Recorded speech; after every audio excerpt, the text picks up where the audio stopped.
नमस्कार दोस्तों, मेरा नाम है शशिकांत पंडित और आपका स्वागत है मूनस्टोन क्लासेस में। तो इस पर्टिकुलर वीडियो से हम लोग एक नया सीरीज स्टार्ट करने वाले हैं जिसका नाम है basically environment and ecology series. ठीक है। इसमें हम लोग एनवायरनमेंट एंड इकोलॉजी से रिलेटेड जितने भी टॉपिक्स आते हैं, जैसे कि एनवायरमेंटल इकोलॉजी हो गया, बायोडाइवर्सिटी, क्लाइमेट चेंज, बहुत सारे एक्ट्स एंड पॉलिसीज से रिलेटेड जितने भी है, सब कुछ हम लोग इस सीरीज में कवर करेंगे। और इस सीरीज का ये फर्स्ट वीडियो है जिसमें हम लोग बेसिकली इंट्रोडक्शन टू इकोलॉजी को समझेंगे। ठीक है, चैप्टर 1 हम लोग डील करने वाले हैं। तो इस वीडियो सीरीज जो होगी आपके हर कम्पिटिटिव एग्जाम्स में इंपॉर्टेंट रहेगा। क्यों? क्योंकि एनवायरमेंट से रिलेटेड हर कम्पिटिटिव एग्जाम्स में क्वेश्चंस पूछे ही जाते हैं। तो ये सीरीज आपको हर कम्पिटिटिव एग्जाम्स में बहुत इंपॉर्टेंट रहेगा। तो इस वीडियो सीरीज को देखिएगा और ये फर्दर ऐसे वीडियोस जो है इससे इस सीरीज से रिलेटेड आने वाले हैं। ठीक है, वो भी बहुत जल्दी जल्दी मैं अपलोड करता रहूँगा। और इसी से रिलेटेड एक मैं एनवायरमेंट एंड इकोलॉजी का एमसीक्यू सीरीज भी चला रहा हूँ, जिसमें आप लोग एमसीक्यू सीरीज जो है, क्वेश्चन आंसर जो है, मैं बेसिकली उसमें डील करूंगा। तो आप उसको भी देख सकते हैं। अगर नहीं देखे तो उसका जो लिंक है आपको डिस्क्रिप्शन बॉक्स और पिंड कमेंट में मिल जाएगा, आप वहां से देख सकते हैं। तो चलिए इस वीडियो को शुरू करते हैं। और जो सबसे पहला हमारा इस चैप्टर का टॉपिक जो है ecology, basically introduction to ecology, जिसमें हम लोग एनवायरनमेंट के बारे में, उसके एनवायरनमेंट के कंपोनेंट्स के बारे में, ठीक है, सब कुछ हम लोग जो है levels of organisation in ecology, इन सब को हम लोग डील करने वाले हैं। ठीक है, तो सबसे इस वीडियो को अंत तक देखिएगा और अगर पसंद आए तो लाइक शेयर सब्सक्राइब जरूर कर दीजिएगा। तो सबसे पहले हमें समझना है कि इकोलॉजी का मतलब क्या होता है। ठीक है, तो इकोलॉजी जो है बेसिकली दो टर्म से मिलकर बना हुआ है। ठीक है, एक तो हो गया इको एंड दूसरा टर्म हो गया लॉजी। ठीक है, लॉजी का मतलब आपको पता ही होगा, जैसे आपने पढ़ा ही होगा, बायोलॉजी, फिजियोलॉजी। बेसिकली लॉजी का मतलब होता है स्टडी। ठीक है, स्टडी करना। ठीक है, एंड इको मीन्स, इको का मतलब जो है, इको एक ग्रीक टर्म है, बेसिकली ओइकोस से आया हुआ है। इको जो है ओइकोस से आया, और ओइकोस का जो मतलब होता है होम और प्लेस टू लिव इन। ठीक है, घर या जहां पर हम लोग बेसिकली रहते हैं। ठीक है, तो उसी को ही, दोनों शब्द को मिलाकर ही इकोलॉजी बना है। तो ये एक ब्रांच ऑफ बेसिकली बायोलॉजी है, साइंटिफिक स्टडी होती है ये। ठीक है, जिसमें हम लोग क्या पढ़ते हैं, तो it is a branch of biology in which it is a scientific study of the relationship between the living organisms with each other and with their environment। ठीक है, तो बेसिकली हम लोग क्या पढ़ते हैं, जो ऑर्गेनिजम्स होते हैं, अलग अलग क्रिएचर्स होते हैं, लिविंग बीइंग्स होते हैं, ठीक है, उनका आपस के बीच में जो इंटरेक्शन है, और साथ ही साथ जो एनवायरनमेंट के साथ जो इंटरेक्शन है, उस स्टडी को ही बेसिकली हम लोग इकोलॉजी कहते हैं। ठीक है, तो बेसिकली आपको पता चल गया होगा इकोलॉजी होता क्या है। तो बहुत बार आपने टर्म सुने होंगे, इकोलॉजी, एनवायरनमेंट, इकोसिस्टम्स, है ना। बहुत बहुत सिमिलर शब्द है, लेकिन ये सिमिलर है लेकिन सेम नहीं है। ठीक है, इनके मतलब जो है बहुत डिफरेंट है। तो जैसे जैसे आप वीडियोस देखेंगे एनवायरनमेंट से रिलेटेड, आपको सब समझ आ जाएगा कि ecology, environment, ecosystem are different things. ठीक है, तो सबसे पहले इकोलॉजी का मतलब समझ आ गया। अगर हिस्ट्री ऑफ इकोलॉजी बात किया जाए, तो हमारे जो एंशियंट टेक्स्ट है, जैसे वेदास हो गए, ठीक है, फिर संहितास, ब्राह्मणास, आरण्यकास, फिर बहुत सारे जो हमारे इंडियन ट्रिटीज ऑन मेडिसिन है, जैसे कि चरक संहिता या सुश्रुत संहिता, उन सब में भी इकोलॉजी से रिलेटेड, इन्वायरमेंट से रिलेटेड बहुत चीजें डिस्कस की गई है। ठीक है, तो हम लोग बहुत ज़्यादा हिस्ट्री ऑफ इकोलॉजी में जाने से कोई यूज़ नहीं है, क्योंकि इसका बहुत सारे एग्जाम्स में पूछा भी नहीं जाता है। हाँ, इफ आप सिर्फ और सिर्फ एनवायरनमेंट से रिलेटेड कोई पर्टिकुलर कोर्स कर रहे हैं या बीएससी एमएससी कर रहे हैं, तब आपको पूछा जा सकता है। लेकिन जो कम्पिटेटिव एग्जाम्स में हिस्ट्री ऑफ इकोलॉजी इंपॉर्टेंट नहीं होता। तो जो जो इकोलॉजी, जो जो competitive exams of point of view से इंपॉर्टेंट रहेगा, मैं वही टॉपिक्स को मेनली डिटेल में डिस्कस करूंगा। ठीक है, हिस्ट्री थोड़ा बहुत पता चल गया होगा। अब हम लोग जो एनवायरनमेंट की बात की जा रही थी, तो एनवायरनमेंट बेसिकली होता क्या है। तो एनवायरनमेंट का मतलब है everything that surrounds or affect an organism during its lifetime, उसी को मेनली एनवायरनमेंट कहते हैं। जैसे कि आप कहीं भी रह रहे हो, ठीक है, आप एक घर में रह रहे हो, एक सोसाइटी में रह रहे हो, एक बंगलो में रह रहे हो, या झोपड़ी में रह रहे हो, जंगल में रह रहे हो, वो आपके आसपास का जो एरिया है, ठीक है, आपका जो आसपास का सराउंडिंग है, और वो किस तरह से इम्पैक्ट दे रहा है। ठीक है, आप बर्फीली जगह में रह रहे हो या कोस्टल एरिया में रह रहे हो, प्लेन्स में रह रहे हो, कहाँ रह रहे हो, तो वो आपका एनवायरनमेंट हो गया। तो हर किसी का एनवायरनमेंट जो होता है वो डिफरेंट डिफरेंट होता है। ठीक है, हर किसी का एनवायरनमेंट जो होता है डिफरेंट होता है। ठीक है, तो एनवायरनमेंट को हम लोग इस तरह से भी डिफाइन कर सकते हैं कि it is the sum total of all the living non living components, influences and events surroundings and organism. ठीक है, तो एनवायरनमेंट में जो है लिविंग बींग्स भी आते हैं, नॉन लिविंग कंपोनेंट भी आता है। ठीक है, वो किस तरह से हमें इन्फ्लुएंस करते हैं, ठीक है, किस तरह से हमें इन्फ्लुएंस करते हैं, उन सबको ही, उन सब टोटल को ही मेनली हम लोग एनवायरनमेंट कहते हैं। ठीक है, तो एक मान लेते हैं दो लड़के हैं, एक एक लड़का है और एक बी लड़का है। ठीक है, एक लड़का जो है वो लद्दाख में रह रहा है और एक जो बी लड़का है वो कन्याकुमारी में रह रहा है। इन दोनों का ही एनवायरनमेंट जो है अलग होगा। इन दोनों का जो फिजिकल अपीयरेंस होगा, दोनों की हाइट, जो स्किन का कलर होगा, सब अलग होगा क्योंकि एनवायरनमेंट अलग है। तो देख सकते हैं एनवायरनमेंट बहुत इंपॉर्टेंट रोल प्ले करता है और इसमें लिविंग कंपोनेंट और नॉन लिविंग कंपोनेंट भी आता है। और लिविंग कंपोनेंट को मेनली बायोटिक कंपोनेंट कहा जाता है एंड नॉन लिविंग कंपोनेंट को हम लोग एबायोटिक कंपोनेंट कहा जाता है। और जैसे मैंने बताया कि एनवायरनमेंट जो है वो स्टैटिक नहीं है, वो काफी ज्यादा डायनामिक है। एनवायरनमेंट जो है वो चेंज होते रहता है। देखते हैं, आप अगर एक ही जगह आप रह रहे हैं 12 महीने, ठीक है, फिर भी क्या होता है, हर दिन क्या होता है, एनवायरनमेंट सेम नहीं रहता है। कभी गर्मी ज्यादा है, कभी कम है, कभी वर्षा है, कभी बहुत ज्यादा ठंडी पड़ी है, बर्फ पड़ी है। तो एनवायरनमेंट जो है काफी स्टैटिक नहीं रहता है, वो डायनामिक है। And both abiotic and biotic factors जो है बहुत इंपॉर्टेंट रोल प्ले करते हैं इस जो डायनामिक प्रोसेस ऑफ एनवायरनमेंट उसको मेंटेन करने के लिए, उस बैलेंस को मेंटेन करने के लिए बायोटिक एंड एबायोटिक फैक्टर बहुत इंपॉर्टेंट है। अगर इन दोनों ही फैक्टर्स थोड़े बहुत चेंज होंगे तो आपका एनवायरनमेंट भी चेंज होगा। ठीक है, तो अब हम लोग बेसिकली जो कंपोनेंट्स ऑफ एनवायरनमेंट है उसको थोड़ा डिटेल में समझते हैं। तो दो हिस्सों में बटा गया है कंपोनेंट्स ऑफ एनवायरनमेंट। एक हो गया एबायोटिक और दूसरा बायोटिक। एबायोटिक जिसमें यानी नॉन लिविंग, जिसमें कोई लाइफ नहीं है। जैसे क्या क्या होता है, जैसे एनर्जी हो गया, जो हमें एनर्जी कहाँ से मिल रहा है बेसिकली, अब वो कहीं से भी मिल सकता है। हम लोग कुछ अनाज खा रहे हैं, कुछ पेड़ पौधे खा रहे हैं, कुछ भी कंज्यूम कर रहे हैं तो उससे एनर्जी हमें मिल सकता है। फिर सन जो है, ठीक है, सन से जो हमें रेडिएशन मिलता है वो भी क्या है, एक फॉर्म ऑफ एनर्जी है। ठीक है, उससे क्या होता है, ग्रीन प्लांट जो होते हैं वो फोटोसिंथेसिस करते हैं और फोटोसिंथेसिस के थ्रू वो फ्रूट्स फल मिलते हैं, है ना। तो ये एबायोटिक फैक्टर है। Temperature and heat flow, this is also abiotic factor. Water, atmospheric gases and wind, fire, gravity, topography, soil, geologic substratum, ये सब क्या है, एबायोटिक फैक्टर्स है। क्यों? और ये जो फैक्टर्स है ये आपका जो एनवायरनमेंट है उसको चेंज करने में बहुत इंपॉर्टेंट रोल प्ले करता है। ठीक है, तो आपका पास अगर मान लेते हैं कि बहुत ज्यादा बारिश हो रही है, ठीक है, तो दो कंडीशंस होता है। बहुत ज्यादा बारिश हो रही है, जैसे कि ट्रॉपिकल रेन फॉरेस्ट होता है, वहां पर क्या होता है, बहुत ज्यादा बारिश होती है। ठीक है, और दूसरी जगह है जहाँ पर बहुत कम बारिश होती है, जैसे कि डिजर्ट एरिया में। ठीक है, ट्रॉपिकल रेन फॉरेस्ट में बहुत ज्यादा बारिश होती है, डेजर्ट में सबसे कम होती है। तो यहाँ दोनों का ही अगर एनवायरनमेंट देखा जाए या वेजिटेशन, फ्लोरा एंड फौना देखा जाए, तो दोनों जगह ही अलग अलग है।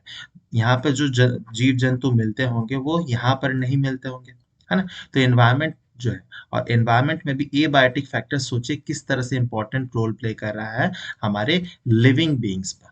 ठीक है, एंड बायोटिक फैक्टर्स में तो जितने भी लिविंग क्रिएचर्स होगा, चाहे वो ग्रीन प्लांट्स हो, non green plants, algae, bacterias, decomposers, parasite, symbionts, animal, man, human beings, everything, जिस जो भी सांस ले पा रहा है, जो भी हमारा लिविंग है, जो चल फिर पा रहा है, वो सब क्या है, बायोटिक कंपोनेंट में आते हैं। ठीक है, तो इन दोनों का इंटरैक्शन को ही मेनली इकोलॉजी कहा जाता है। ठीक है, तो ये बहुत बहुत इंपॉर्टेंट है और ये जो है बहुत इंपॉर्टेंट रोल प्ले करते हैं हमारे एनवायरनमेंट को बनाने में। ठीक है, तो बहुत इंपॉर्टेंट रोल प्ले करते हैं। तो ये आपको उम्मीद करता हूँ समझ में आ गया होगा। अब इसको हम लोग एक सिंपल एग्जांपल के थ्रू समझाते हैं कि एक environment of a fish in a pond. ठीक है, एक मछली जो पॉन्ड में रह रही है तो उसका क्या एनवायरनमेंट होगा। तो बेसिकली दो एनवायरमेंट उसके एनवायरनमेंट होंगे। ठीक है, एक तो होगा एक्सटर्नल एनवायरनमेंट और दूसरा होगा इंटरनल एनवायरनमेंट। तो एक्सटर्नल एनवायरनमेंट में भी क्या होगा, एबायोटिक कंपोनेंट होगा और एक बायोटिक कंपोनेंट होगा।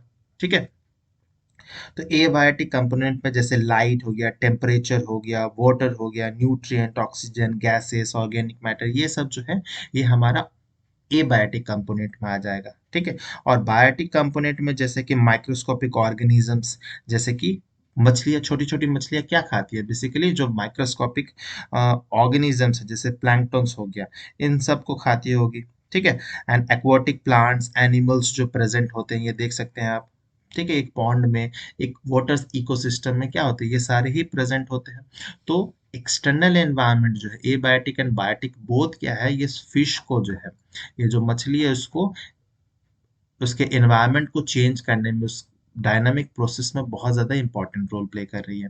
साथ ही साथ जो इंटरनल एनवायरनमेंट होता है, जो मछली का इंटरनल, मछली के अंदर का एनवायरनमेंट होता है, ठीक है? वो भी काफ़ी ज़्यादा इंपॉर्टेंट रोल प्ले करता है, ठीक है? It is enclosed by the outer body surface, ठीक है? जो internal environment of a fish है, ठीक है? And the internal environment is relatively stable, ठीक है? इंटरनल एनवायरनमेंट जो होता है वो एक्सटर्नल एनवायरनमेंट के कंपैरिजन में बहुत ज़्यादा स्टेबल रहता है, ठीक है? और जैसे कि हम लोग अगर एग्जांपल लिया जाए कि if a marine fish is transferred to a fresh watery environment, it will not able to survive. ऐसा होता है ना कि मछलियाँ भी अलग-अलग प्रकार की होती है, कुछ होती है मरीन, कुछ होती है फ्रेश वाटर में।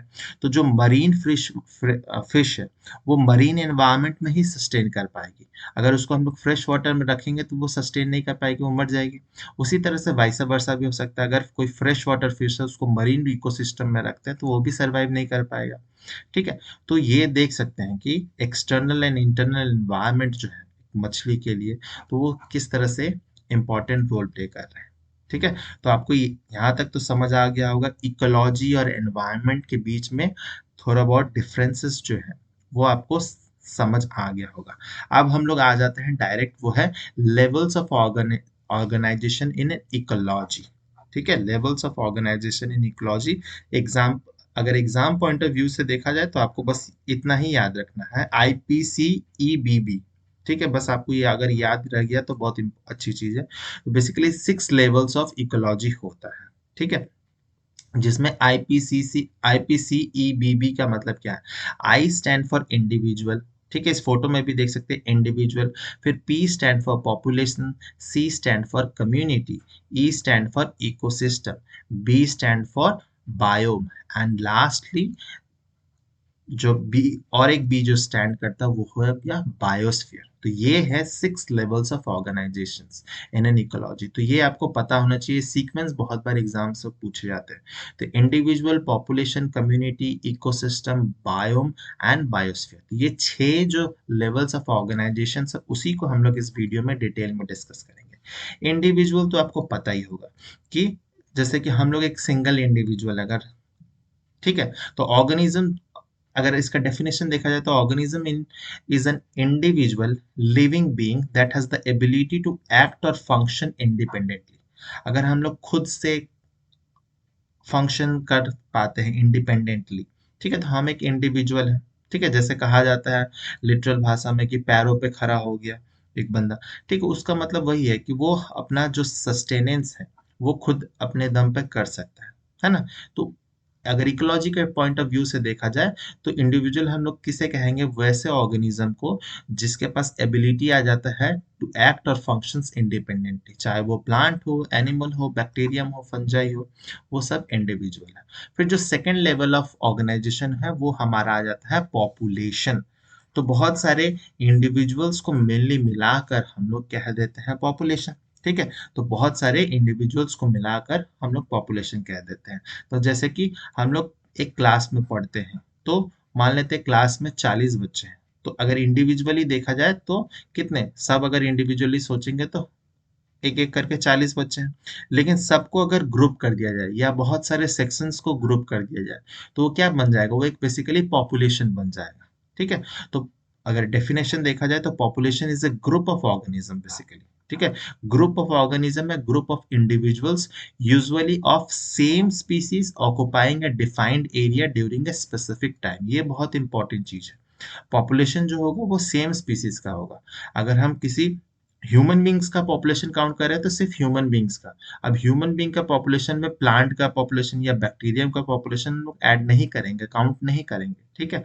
तो सेम स्पीसीज होना चाहिए। अगर ह्यूमन बींग का कर रहे हैं तो ह्यूमन बींग ही चलेगा, ठीक है? And occupying a defined area, एक पर्टिकुलर एरिया में और एक पर्टिकुलर टाइम पीरियड के दौरान, उसी को हम लोग बेसिकली पॉपुलेशन कहते हैं। ठीक है, जैसे कि अगर पूरे इंडिया क्या है, इंडिया का एक ज्योग्राफिक रीजन है, इंडिया का जितना भी बॉर्डर एरिया है उसके अंदर में वो हमारा एक डिफाइंड एरिया हो जाता है। ठीक है, और अगर हम मान लेते हैं कि 2024 में इंडिया का पॉपुलेशन कितना था, ठीक है, तो एक डिफाइंड एरिया है इंडिया का, ठीक है, और एक स्पेसिफिक टाइम ले ले रहे हैं 2024, उसमें ह्यूमन बींग्स का पॉपुलेशन कितना है, तो हम लोग देखते हैं कि 1.5 बिलियन हो गया, ठीक है, 1.4 बिलियन हो गया, तो वो हो गया बेसिकली पॉपुलेशन। और जो पॉपुलेशन ग्रोथ होता है वो बोथ पॉजिटिव हो सकता है, नेगेटिव हो सकता है। जैसे कि इंडिया में बेसिकली पॉपुलेशन ग्रोथ क्या है, वो पॉजिटिव है, ठीक है, लेकिन चाइना हो गया, जापान हो गया, इटली हो गया, कुछ कुछ ऐसे देश हैं जहां पर पॉपुलेशन ग्रोथ जो है वो डिक्लाइन हो रहा है, नेगेटिव हो रहा है।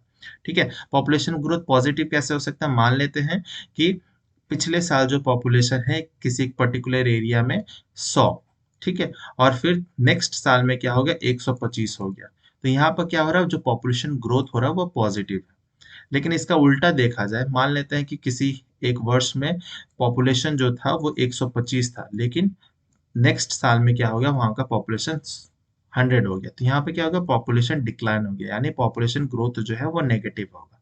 ठीक है, अब पॉपुलेशन जो है वो इंक्रीज कब करता है, तो दो कारणों से इंक्रीज करता है, या तो बर्थ से या फिर इमिग्रेशन से। ठीक है, बर्थ तो बहुत सिंपल है, अगर जहां पर बर्थ रेट बहुत ज्यादा है तो ऑब्वियसली पॉपुलेशन ग्रोथ जो होगा वो भी पॉजिटिव होगा। एंड इमिग्रेशन का मतलब क्या है कि मान लेते हैं कि हम लोग एक कंट्री छोड़ के, इंडिया है ये मान लेते हैं और ये अमेरिका हो गया, तो हम लोग अगर इंडिया को छोड़कर अमेरिका में सेटल हो रहे हैं, तो अमेरिका में क्या हो रहा है, इमिग्रेशन हो रहा है हमारा। ठीक है, तो अमेरिका का जो पॉपुलेशन है वो बढ़ जाएगा। ठीक है, और उसका उल्टा देखा जाए तो एमिग्रेशन होता है, यहाँ से क्या हो रहा है, इंडिया से पॉपुलेशन बाहर जा रहा है, तो इंडिया से एमिग्रेशन हो गया, इंडिया का पॉपुलेशन कम हो गया, और अमेरिका में जा रहा है तो वहां पर पॉपुलेशन बढ़ गया, वहां पर इमिग्रेशन हो रहा है। तो बोथ बर्थ एंड इमिग्रेशन जो है वो पॉपुलेशन में इंक्रीज लाता है, लेकिन वहीं पर डेथ, ठीक है, किसी का मरण होता है, मर जाता है, या फिर एमिग्रेशन होता है, जैसे इंडिया से पॉपुलेशन चला गया, अमेरिका में सेटल हो गया, तो इंडिया का पॉपुलेशन क्या हो गया, वहां पर कम हो गया, या फिर किसी कारणवश डेथ हो जाता है, तो वहां पर भी हमारा पॉपुलेशन जो है वो डिक्रीज हो जाता है। तो ये चार मेनली कारण है पॉपुलेशन के राइज या डिक्रीज होने में, birth, death, immigration and emigration. ठीक है, एंड अनदर एक इम्पॉर्टेंट टर्म है ये, वो कहलाता है पॉपुलेशन डेंसिटी। बहुत इंपॉर्टेंट ये सारे टर्म्स है, ठीक है, बहुत माइन्यूटली हम लोग इसको डील कर रहे हैं। तो पॉपुलेशन डेंसिटी मतलब क्या है कि एक पर्टिकुलर एरिया में और एक पर्टिकुलर टाइम फ्रेम में कि एक एरिया में कितने लोग रहते हैं। ठीक है, तो population density basically shows the relationship between the number of individuals of a population and the area they occupy। ठीक है, एक मान लेते हैं कि 1 किलोमीटर, 1 स्क्वायर किलोमीटर में, 1 स्क्वायर किलोमीटर एरिया में कितने रहते हैं, कितने लोग रहते हैं, तो अगर कंपेयर किया जाए, मान लेते हैं हम लोग दिल्ली को कंपेयर करते हैं अरुणाचल प्रदेश से। ठीक है, दोनों का एरिया मान लेते हैं 1 स्क्वायर किलोमीटर। ठीक है, तो 1 स्क्वायर किलोमीटर में मान लेते हैं दिल्ली का जो पॉपुलेशन है, 1 स्क्वायर किलोमीटर में दिल्ली में जो लोग रहते होंगे मान लेते हैं 10,000 लोग रहते होंगे। वहीं अगर अरुणाचल प्रदेश में देखा जाए तो 1 स्क्वायर किलोमीटर में मुश्किल से 10-15 लोग रहते होंगे। तो ये क्या हो गया, ये पॉपुलेशन डेंसिटी शो करता है। तो जैसे दिल्ली हो गया, ठीक है, बिहार जैसे स्टेट हो गया, वेस्ट बंगाल जैसे स्टेट हो गया, यहाँ पर क्या है, पॉपुलेशन डेंसिटी बहुत ज्यादा होती है। ठीक है, कुछ कुछ ऐसे डिस्ट्रिक्ट है मेट्रोपॉलिटन सिटीज में, ठीक है, वहां पर पॉपुलेशन डेंसिटी बहुत ज्यादा है। ठीक है, और कुछ कुछ जैसे अरुणाचल प्रदेश, लद्दाख हो गया, या कच्छ रीजन हो गया, जैसलमेर वाले रीजन हो गया, जहाँ पर पॉपुलेशन डेंसिटी बहुत कम होती है। ठीक है, तो उम्मीद करता हूँ आपको ये सब क्लियर हो चुका होगा। नेक्स्ट जो हम लोग आते हैं वो आते हैं थर्ड लेवल ऑफ ऑर्गेनाइजेशन में, जिसको कम्युनिटी कहा जाता है। ठीक है, तो कम्युनिटी जैसे आपने पढ़ा ही होगा कि इन ऑर्डर टू सरवाइव, हम लोग पॉपुलेशन में क्या पढ़ रहे थे, सिर्फ एक काइंड ऑफ स्पीसीज को काउंट कर रहे थे, लेकिन कम्युनिटी में क्या होता है, एक टाइप ऑफ स्पीसीज नहीं होगा, तो नहीं होता, सिर्फ बहुत सारे अलग अलग टाइप ऑफ स्पीसीज को हम लोग काउंट करते हैं। तो in order to survive individual of any one species depend on individual of different species with which they actively interact in several ways। इसका मतलब क्या है, अगर हमें survive करना है एज अगर ह्यूमन बींग सोचा जाए, क्या हम लोग इंडिविजुअली सर्वाइव कर सकते हैं अर्थ पे? तो नहीं कर सकते। हम लोग जो है या कोई भी एनिमल जो है वो पेड़ पौधों पर बहुत ज्यादा डिपेंडेंट रहता है, क्योंकि पेड़ पौधा जो है हमें क्या खाना प्रोवाइड करता है, फूड एंड शेल्टर प्रोवाइड करेगा, ठीक है, एनिमल्स को। एंड साथ ही साथ प्लांट जो है, अगर प्लांट चाहे कि सिर्फ हम प्लांट ही प्लांट रहे, एनिमल्स की जरूरत ही नहीं है, तो क्या प्लांट्स ऐसे सरवाइव कर पाएंगे? तो नहीं कर पाएंगे। तो बोथ एनिमल्स एंड प्लांट जो है और सब टाइप ऑफ स्पीसीज, ठीक है, चाहे बैक्टीरिया फंजाई, सब टाइप ऑफ स्पीसीज जो है वो इम्पॉर्टेंट है।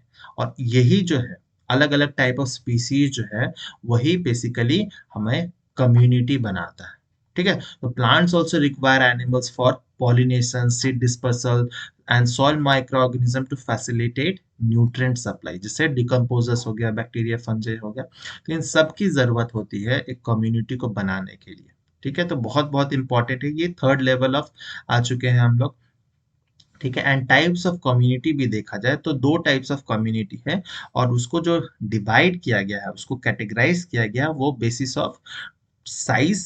सबसे पहला तो size and the degree of relative independence, ठीक है। इन दो क्राइटेरियाज पे मेनली कम्युनिटी को डिवाइड किया गया है, एक तो साइज हो गया और डिग्री ऑफ रिलेटिव इंडिपेंडेंस में। तो सबसे पहला जो है वो मेजर कम्युनिटी एंड दूसरा है minor community. Major community obviously क्या है, ये साइज में बहुत बड़ा होता है, माइनर कम्युनिटी जो होता है वो छोटा होता है।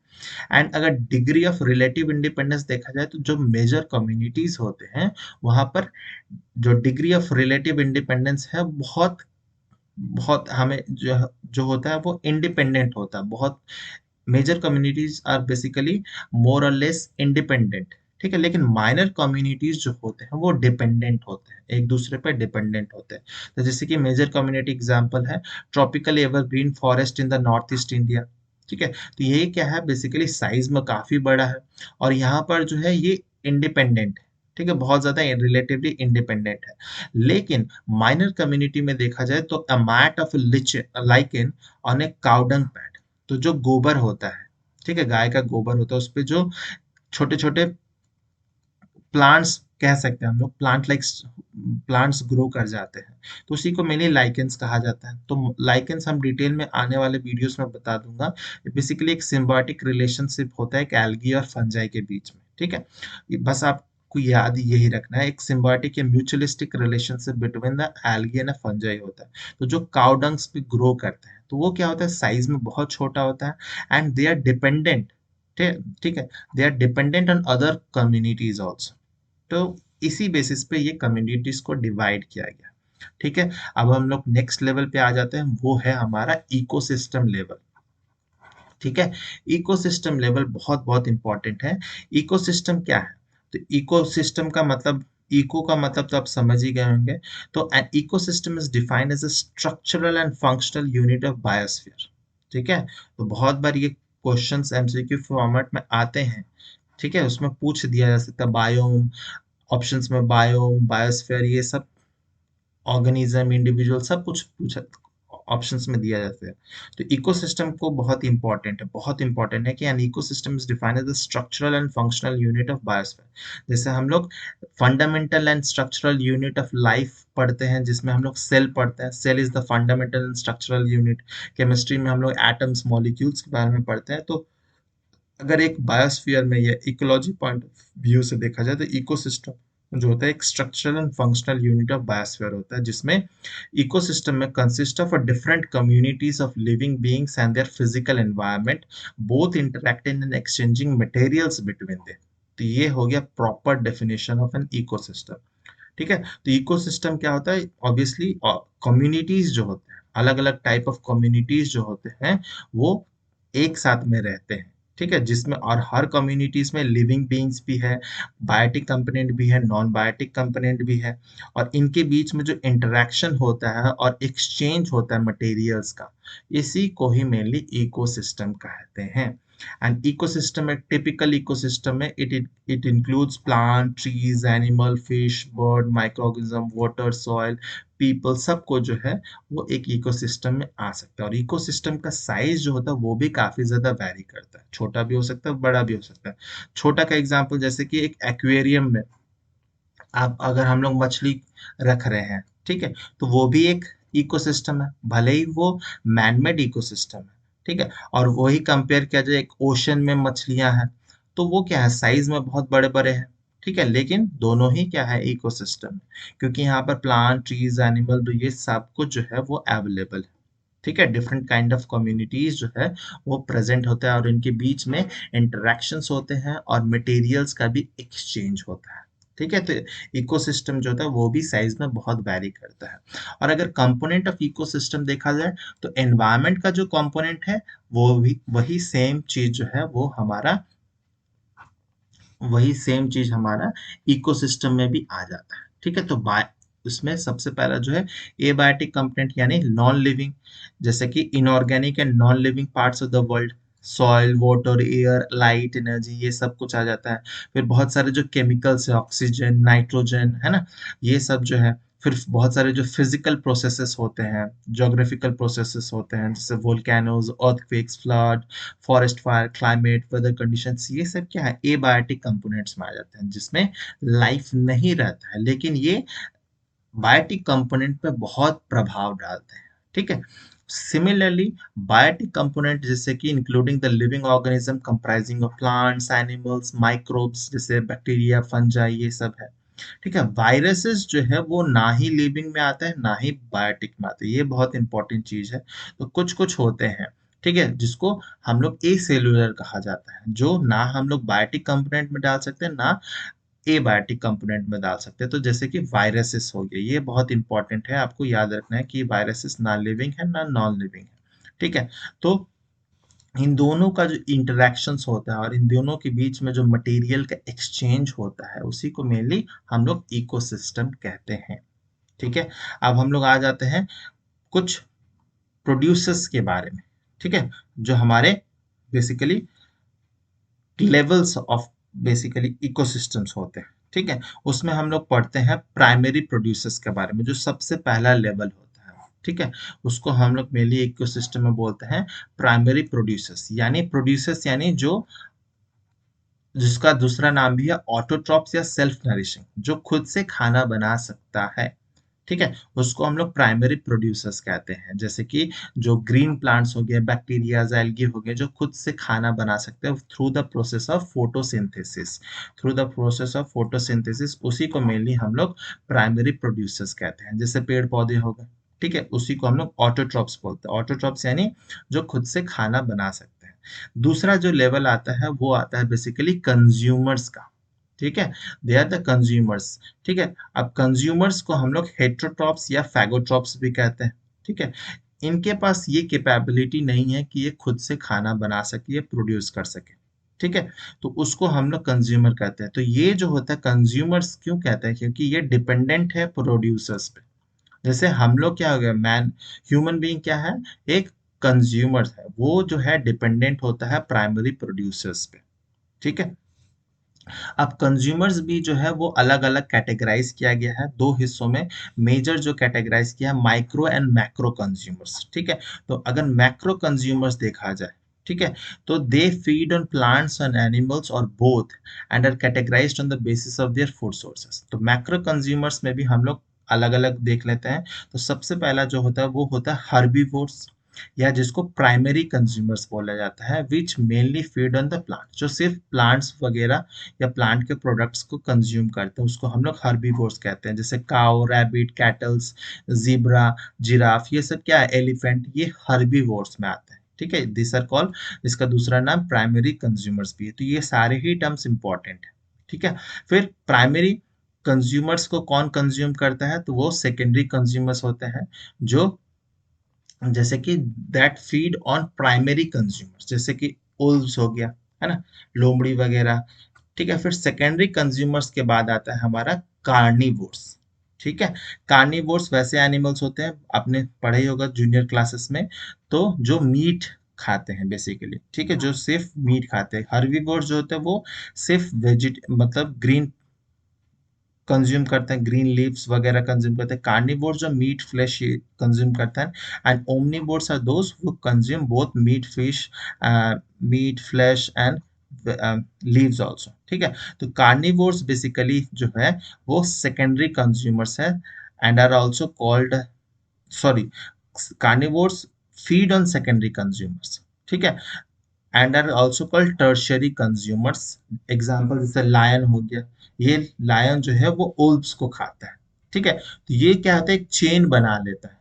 अब फ्यूचर जो वीडियोस आएंगे उसमें आपको पता चल जाएगा, जिसमें हम लोग फूड चेन और फूड वेब के बारे में समझेंगे, ठीक है। तो हर्बीवोर्स जो हो गया सबसे लोअर लेवल पे होता है, फिर उसके बाद आता है हमारा सेकेंडरी कंज्यूमर, सेकेंडरी कंज्यूमर के बाद आता है कार्निवोर्स, आता है कार्निवोर्स के बाद आता है ओमनीवोर्स, ठीक है।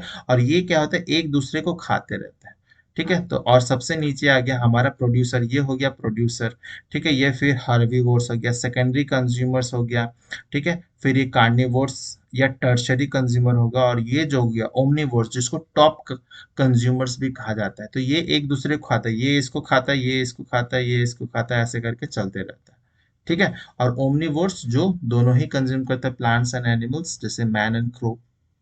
ये सब हो गए मैक्रो कंज्यूमर्स। अब माइक्रो कंज्यूमर्स जैसे कि सैप्रोट्रॉप्स या डिकम्पोजर्स या ऑस्मोट्रॉप्स भी कहते हैं। तो ये नाम्स बहुत इंपॉर्टेंट है। सैप्रोट्रॉप्स, इसको डिकम्पोजर्स क्यों कहते हैं ये भी हम लोग समझेंगे, जैसे कि बैक्टीरिया, फंजाई, ये इतने छोटे होते हैं। माइक्रो कंज्यूमर्स इसीलिए बोला जाता है, इतने छोटे होते हैं कि हम लोग अपने नेकेड आई से देख नहीं सकते हैं, इसके लिए हमें माइक्रोस्कोप्स की जरूरत पड़ती है, इसीलिए हम लोग माइक्रो कंज्यूमर्स कहते हैं। तो सैप्रोट्रॉप्स ये होते हैं, इसको सैप्रोट्रॉप्स या डिकम्पोजर्स बोला जाता है, क्योंकि ये डेड एंड डिकेइंग ऑर्गेनिजम्स को बेसिकली कंज्यूम करते हैं। They basically feed on dead and decaying organism. जैसे कि कोई लकड़ी रखा हुआ है तो उस पे क्या होता है, देखते होंगे आप, ऐसे फंगस जो है, फंजाई जो है वो ग्रो करने लगता है, और वो धीरे धीरे उस लकड़ी को सड़ाने लगते हैं, कैसे, लकड़ी को कंज्यूम कर करके वहां से न्यूट्रिएंट लेकर, ठीक है। तो ये डिकम्पोजर्स होते हैं, तो ये डिकम्पोज करने में किसी भी चीज को बहुत इंपॉर्टेंट रोल प्ले करते हैं। तो इनका भी बहुत बहुत एक बायोस्फीयर में बहुत इंपॉर्टेंट रोल प्ले करते हैं सैप्रोट्रॉप्स और डिकम्पोजर्स, बहुत इंपॉर्टेंट होता है ये, ठीक है। इसके बिना जो फार्मिंग है, एग्रीकल्चर है, वो कंप्लीट नहीं हो सकता, ठीक है। तो बहुत इंपॉर्टेंट है। नेक्स्ट हम लोग आ जाते हैं, वो हमारा है classification of ecosystem.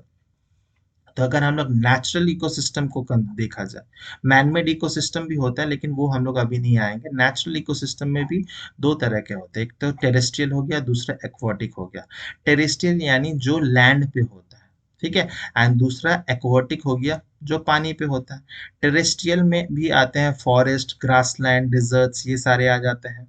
And aquatic में भी बहुत सारा आता है, fresh water, saline and marine water, brackish water के बारे में भी आपने सुना होगा। तो ये जो होता है बेसिकली, ये सॉल्ट कंटेंट पे डिपेंड करता है, सॉल्ट कंटेंट कितना है उस पर डिपेंड करता है। फ्रेश वाटर में सबसे कम होता है, सलाइन में कम, उससे थोड़ा ज्यादा होता है, मरीन में बहुत ज्यादा होता है हमारा सॉल्ट वाटर कंटेंट, ठीक है। तो ये बेसिकली क्लासिफिकेशन है इकोसिस्टम का, ठीक है। तो ये बहुत इंपॉर्टेंट चीजें हैं। नेक्स्ट हम लोग जो आ जाएंगे वो बहुत बहुत बहुत इंपॉर्टेंट है, ये इससे क्वेश्चंस बहुत आते हैं, तो वेरी वेरी इंपॉर्टेंट है ये टॉपिक, जिसको हम लोग कहते हैं इकोटोन। तो इकोटोन बेसिकली क्या होता है, तो basically ecotone is a zone of junctions between two और मोर डाइवर्स इकोसिस्टम। तो इसको हम लोग ट्रांजिशनल रीजन भी कहा जाता है। जैसे कि आप यहाँ पर देख सकते हैं, हमारा दो टाइप ऑफ इकोसिस्टम, एक हो गया लैंड इकोसिस्टम और दूसरा जो एक्वाटिक इकोसिस्टम। तो जहाँ इकोटोन वो रीजन है जहां पर दो डाइवर्स जो इकोसिस्टम है वो आके मिलते हैं, वहां पर वो जंक्शन पॉइंट होता है। तो जैसे कि land ecosystem and aquatic ecosystem जहां पर मिलते हैं, वो उसको मेनली मार्शलैंड कहा जाता है, या फिर ट्रांजिशनल हमारा इकोसिस्टम कहा जाता है, ठीक है, मार्शलैंड। ये जो इस एरिया को देख पा रहे हैं, ये बेसिकली मार्शलैंड है। यहाँ पर आपको दोनों टाइप ऑफ कैटेगरी, यहाँ पर कैरेक्टरिस्टिक मिलेंगे, लैंड का भी मिलेगा और एक्वाटिक का भी मिलेगा। तो उस ट्रांजिशनल रीजन को या जोन ऑफ जंक्शन को मेनली हम लोग इकोटोन कहते हैं। तो वेरी वेरी इंपॉर्टेंट है। जैसे कि for example the mangrove forest, ठीक है। मैंग्रोव फॉरेस्ट क्या है, वो भी एक इकोटोन है।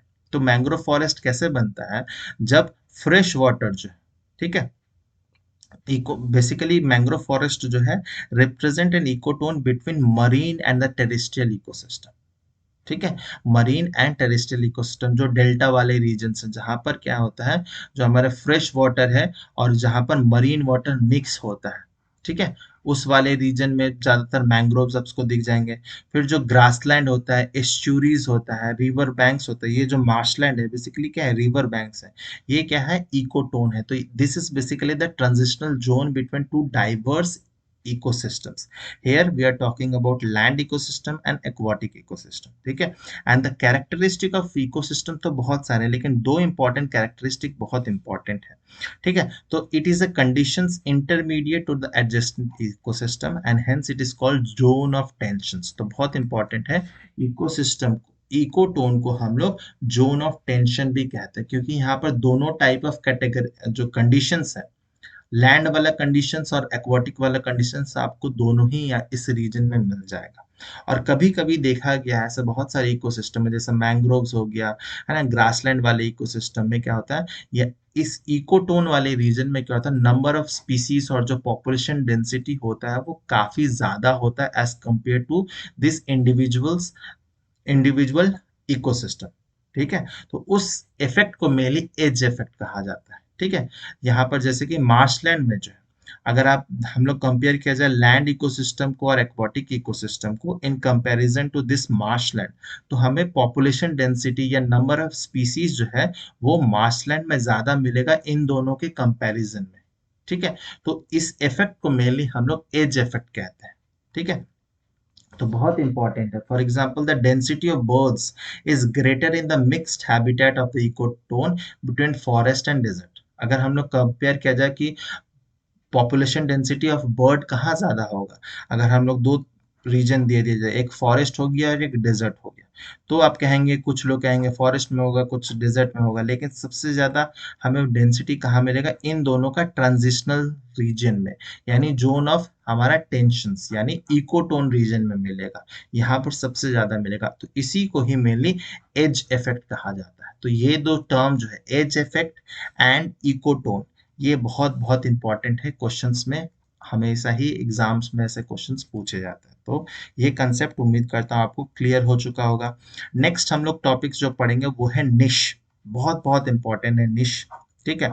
निश या निच भी बहुत लोग कहते हैं, इसका प्रोनाउंसिएशन आप जैसा मन कर सकते हैं, कोई इसमें इश्यू नहीं है। तो a niche is a unique functional role or a place of species in a ecosystem। बहुत बहुत इंपॉर्टेंट ये कंसेप्ट है कि बेसिकली एक यूनिक फंक्शनल रोल होता है, हर एक स्पीसीज का जो पूरे बायोस्फीयर में देखा जाए एक यूनिक फंक्शनल रोल होता है या फिर एक यूनिक प्लेस होता है, ठीक है, इन एन इकोसिस्टम का, चाहे वो डिकम्पोजर्स हो, बैक्टीरियाज हो, फंजाई हो, ह्यूमन बीइंग्स, बड़े बड़े जानवर हो, सबका एक यूनिक फंक्शनल रोल होता है, ठीक है। उसी को ही मेनली हम लोग तो निश कहते हैं। तो it is a description of all the biological, physical and chemical factors that a species need to survive, stay healthy and reproduce, ठीक है। तो इसी को निश कहते हैं। एंड निश is a unique for a species, बहुत इंपॉर्टेंट इसलिए भी है क्योंकि कोई दो स्पीसीज का निश जो होता है वो सेम नहीं हो सकता, एग्जैक्टली सेम नहीं हो सकता। अगर हम लोग एक एलिफेंट को कंपेयर किया जाए हम लोग जिराफ से, एलिफेंट भी हर्बीवोर है, जिराफ भी हर्बीवोर है, तो हम लोग सोचेंगे कि इन दोनों का निश जो है वो सेम है, लेकिन नहीं। एलिफेंट का निश और जिराफ का जो निश है वो कभी भी सेम नहीं होगा। उसी तरह से अगर ह्यूमन बीइंग्स को हम लोग कंपेयर करें गोरिल्ला से या फिर ओरंगटन से, किसी भी प्राइमेट से करें, तो क्या निश जो होगा वो सेम होगा? नहीं होगा। तो बहुत ये इंपॉर्टेंट लाइन है कि no two species have exact identical niche, ये बहुत इंपॉर्टेंट है। And niche plays an important role in conservation of organisms. अगर हमें पता रहेगा निश के बारे में हर स्पीसीज का, तो हम लोग कंजर्व करने में जो कंजर्वेशन होता है एफर्ट्स में बहुत इंपॉर्टेंट इजीली कर सकते हैं। तो there are various types of niche जिसमें हम लोग पढ़ते हैं हैबिटेट निश, ठीक है, जहां पर वेयर इट लिव्स, तो कहाँ पे रहते हैं, ठीक है। फिर फूड निश हो गया कि वो क्या खाना कंज्यूम करते हैं और किस स्पीसीज से compete करते हैं खाने के लिए, ठीक है। फिर रिप्रोडक्टिव निश हो गया कि how and when it reproduces, ठीक है। सीजनल ब्रीडर्स है या एवरग्रीन ब्रीडर्स है, ठीक है, तो वो भी इम्पोर्टेंट होता है। एंड फिजिकल एंड केमिकल निश भी इम्पोर्टेंट होता है। Temperature, land shapes, land slope, humidity और अनदर रिक्वायरमेंट, ठीक है। तो ये फिजिकल एंड केमिकल निश जो होता है ये भी बहुत इंपॉर्टेंट है, हमारे कंजर्वेशन एफर्ट में इंपॉर्टेंट रोल प्ले करता है। तो ये बहुत बहुत इंपॉर्टेंट कंसेप्ट है निश का, बहुत बार एग्जाम्स में पूछे जाते हैं इससे। नेक्स्ट हम लोग जो पढ़ेंगे वो हमारा आ गया फिफ्थ लेवल ऑफ ऑर्गेनाइजेशन, जिसको हम लोग बायोम कहते हैं, ठीक है। तो आफ्टर इकोसिस्टम लेवल जो आ गया हम लोग उसको बायोम्स कहते हैं। तो बायोम जो होता है वो इकोसिस्टम से ऑब्वियसली बड़ा होता है साइज में, ठीक है। और ये जो होता है एक बायोम एक पर्टिकुलर एरिया में जो होता है, क्या फ्लोरा एंड फौना है, ठीक है। फ्लोरा एंड फौना क्या है, वो क्या क्या डिटरमाइन करता है, तो बहुत दो इंपॉर्टेंट रोल प्ले करता है। एक हो गया टेम्परेचर एंड प्रेसिपिटेशन। तो टेम्परेचर एंड प्रेसिपिटेशन जो है वो किस तरह से फ्लोरा एंड फौना को स्प्रेड आउट करते हैं एक पर्टिकुलर रीजन में, उसी को मेनली बायोम, उस रीजन को ही बायोम कहा जाता है। तो जैसे देख सकते हैं यहाँ एक ग्राफिकल फॉर्म है जिसमें आप नीचे में जो हमारा एक्स एक्सिस है, this is X axis, this is Y axis. तो वाई एक्सिस हमारे टेम्परेचर शो करता है, और जैसे जैसे ऊपर जा रहे हैं हमारा टेम्परेचर जो है वो कम हो रहा है। और एक्स एक्सिस में हमारा जो है प्रेसिपिटेशन है यानी रेनफॉल है, ठीक है। तो ड्राई से हम लोग वेट में जा रहे हैं। तो वार्म डेजर्ट होता है जैसा कि सहारा डेजर्ट होगी, यहाँ पर क्या है, टेम्परेचर बहुत ज्यादा है, वार्म होता है। एंड यहाँ पर प्रेसिपिटेशन जो है या रेनफॉल होता है नाम मात्र होता है। वही अगर कंपेयर किया जाए ट्रॉपिकल रेन फॉरेस्ट, यहाँ पर टेम्परेचर बहुत ज्यादा होता है और बारिश भी बहुत ज्यादा होती है, रेनफॉल भी बहुत ज्यादा होता है। तो ये ग्राफ से आप समझ सकते हैं बायोम के बारे में। जो पोलर रीजन है यहाँ पर क्या होता है, यहाँ पर बहुत ज्यादा ना बारिश पड़ती है या ना कम पड़ती है, ठीक है, मीडियम रहता है। लेकिन टेम्परेचर यहाँ पर क्या होता है, बहुत बहुत बहुत कम होता है, ठीक है, माइनस में होता है। तो ये अलग अलग बायोम्स होता है, जैसे पोलर हो गया, तुंद्रा हो गया। पोलर यानी साउथ पोल नॉर्थ पोल वाला। फिर उसके नीचे अगर हम लोग लैटिट्यूडनल ग्रेडियंट देखा जाए तो सबसे ऊपर में पोलर रीजन होगा, ऊपर और नीचे में, ठीक है। फिर उसके बाद वाला रीजन में आ जाता है तुंद्रा रीजन, ठीक है। तुंद्रा रीजन के बाद आ जाता है बोरियल रीजन, ठीक है। बोरियल रीजन के बाद आता है हमारा टेम्परेट रीजन। फिर टेम्परेट रीजन के बाद हमारा ट्रॉपिकल रीजन आता है जो हमारे इक्वेटर के पास में चलता है, ठीक है। तो ये काफी काफी इंपॉर्टेंट है। और इन इन सब के बारे में जो है बायोम्स के बारे में हम लोग जो फ्यूचर हमारे वीडियोस आएंगे उसमें मैं डिटेल में डिस्कस करूंगा हर टाइप ऑफ बायोम्स के बारे में। थोड़ा बहुत जो बेसिक बेसिक चीजें हैं वो आपको मैं बता देता हूँ, जैसे कि तुंद्रा के बारे में बात कर रहा हूँ, ठीक है। तो ये कहाँ मिलता है, तो जैसे मैंने बताया पोलर रीजन के जस्ट हमें नीचे ही मिलता है। तो northern and southern most region of the world adjoining the ice bound poles region में, ठीक है, पोल्स रीजन के आसपास में प्रेजेंट होते हैं। और यहाँ पर आपको ज्यादातर बड़े बड़े पेड़ नहीं मिलेंगे, छोटे छोटे लाइकेंस वगैरह, एल्गी, बैक्टीरिया, यही मॉसेस, सेजेस, लाइकेंस, यही सब आपको देखने मिल जाता है प्लांट में। और एनिमल्स में देखा जाए तो reindeer, arctic fox, polar bear, snowy owl, lemmings, ये सब जो है कुछ हमें फ्लोरा एंड फौनास जो है बेसिकली देखने मिल जाता है, ठीक है। तुंद्रा के बाद आ जाता है ताइगा रीजन। ताइगा को बोरियल भी कहा जाता है। तो अगर लैटिट्यूडनल ग्रेडियंट देखा जाए तो सबसे पहले आता है पोलर रीजन, फिर tundra region, then comes the taiga या फिर बोरियल रीजन, ठीक है। ये लैटिट्यूडनल ग्रेडियंट से समझना है। तो northern Europe, Asia, North America, इन सब रीजन में आपको मिल जाएगा, ठीक है। तो यहाँ पर जो वेजिटेशन होता है वो कनिफेरस वेजिटेशन होता है, यानी जो पेड़ होते हैं वो कौन शेप के होता है। तो देखते होंगे आप जैसे क्रिसमस ट्री होता है, वो भी क्या है, कनिफेरस ट्री के टाइप का होता है, कोन लाइक शेप का होता है। इसके जो पत्ते होते हैं वो भी नोकीले होते हैं, निडल लाइक होते हैं, ठीक है। और यहाँ पर बर्फबारी लगभग 6-7 महीना रहता है। तुंद्रा रीजन में क्या होता है, ये परमाफ्रॉस्ट रीजन होता है, यहाँ पर 12 महीना आपको बर्फबारी देखने मिल जाएगी, ठीक है। और यहाँ के जो एनिमल्स होते हैं, कुछ बर्ड्स होते हैं, little mens, elk, puma, Siberian cougar, wolverine, wolves, ये सब आपको टाइगर टाइगर रीजन में मिलेगा, बोरियल रीजन में।